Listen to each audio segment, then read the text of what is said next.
So I thought I'd give you a quick look at my new condenser that's arrived, guys. Not that a condenser is going to thrill you, but I'm waiting for a couple of bits and pieces to continue with the installation of this part in my vehicle. So I thought I'd take a look at the functionality of the condenser itself. So as probably at least some of you guys are well aware, condenser is typically mounted in the front of the vehicle, of course, and its function in life is to dump the heat energy from inside of the cabin to outside of the cabin, where it's less objectionable, of course, right? So it's essentially a heat exchanger, but it's also a phase shifter as well. So a wee bit more detail about that in just a minute, right?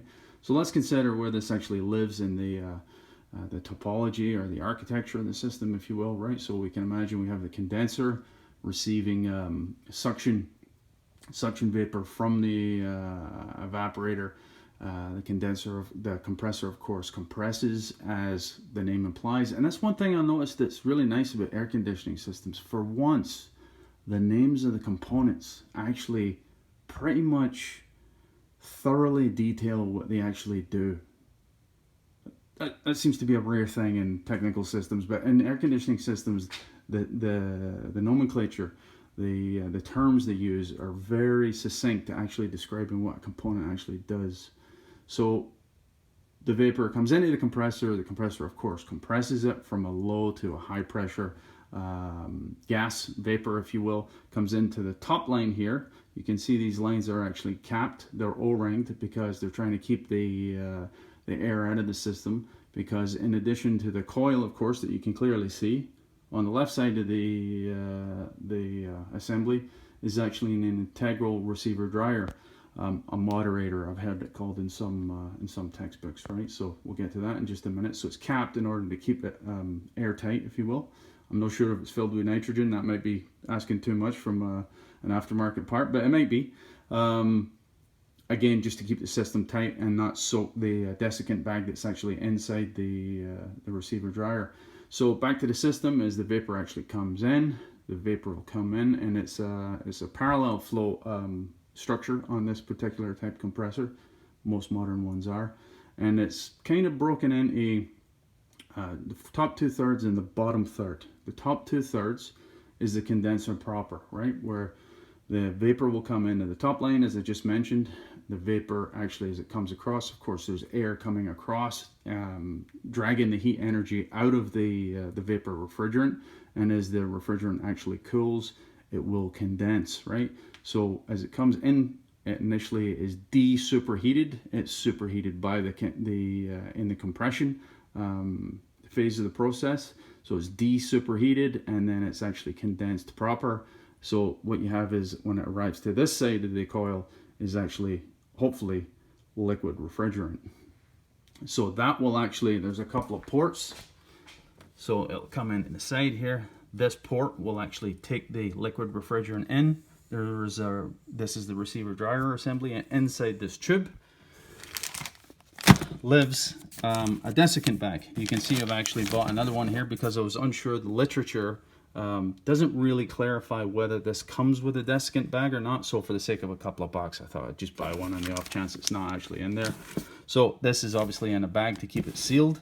If you ever open the system, ideally you change this, right? It's kept in the bag until you require its use, and then installed in order to minimize its exposure to the atmosphere, its exposure to moisture, right? That's its whole point, is to clean up any moisture, or to some degree some very, very small particulate, which shouldn't be in the system to begin with, but it almost always is, I suppose, right? And down here, there's actually a small filter. I think you can actually see that in the assembly here. This is the cap, O-ringed, of course, and then there's a small filter.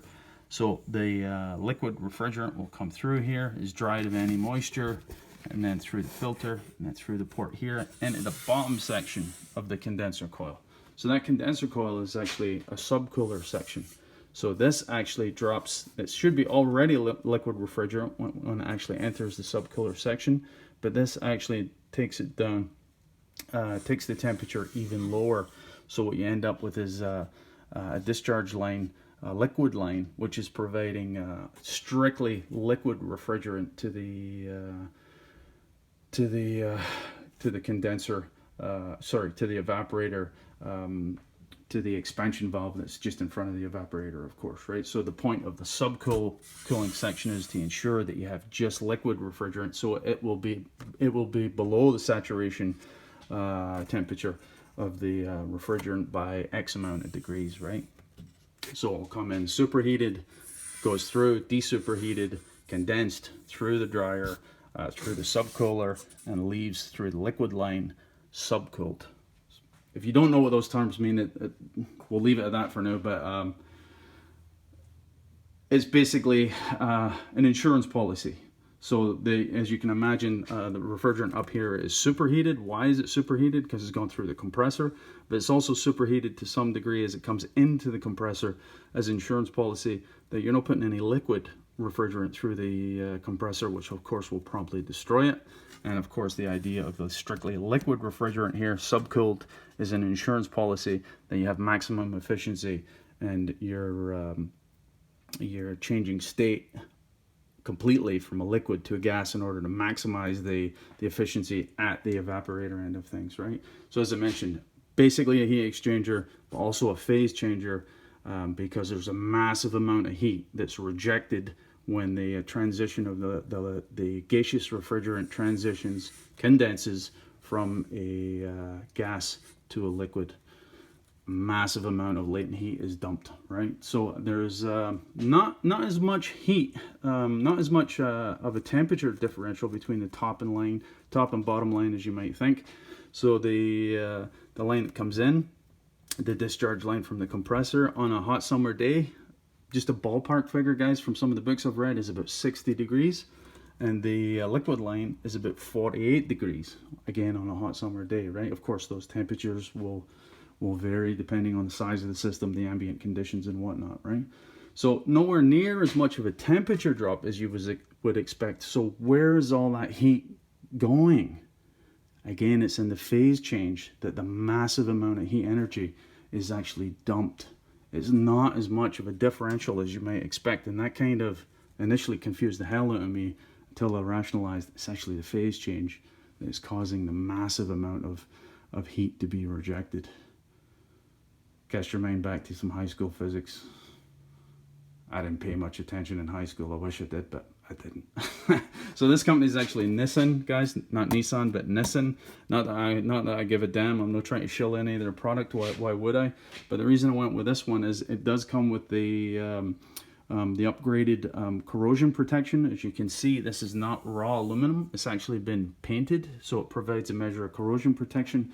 Again, being in Canada here, where the vehicles for 8 months of the year are constantly bathed in a brine solution, my condenser on the vehicle, on the current condenser that's on the vehicle, is literally falling apart from corrosion, right?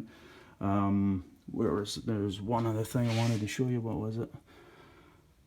Yes, and it also came with the O-rings. Unlike most condensers, this condenser actually comes with the 2 O-rings that you require for the lines there, which is a showstopper, of course. You don't want to change this and not change the O-rings. Why would you do that and then potentially do all the servicing and have a leak and then having to pull the refrigerant again? And that's a headache you do not need. So anyway, I realized that this is maybe a lengthy video just about a condenser, guys, but my intention is no really to just show you me changing the condenser. It's a couple of bolts and a couple of lines, right? There's no rocket science there, but to give you somewhat of an appreciation to the physics behind the condenser, if you weren't already aware, which I'm damn sure most of you guys actually are. So anyway, we'll leave it at that, boys. That's the quick look at the condenser, which will be getting installed in the vehicle hopefully in the coming days. As I said, I'm waiting for a few bits and pieces to come to the door. Right, that's that, boys. Cheers.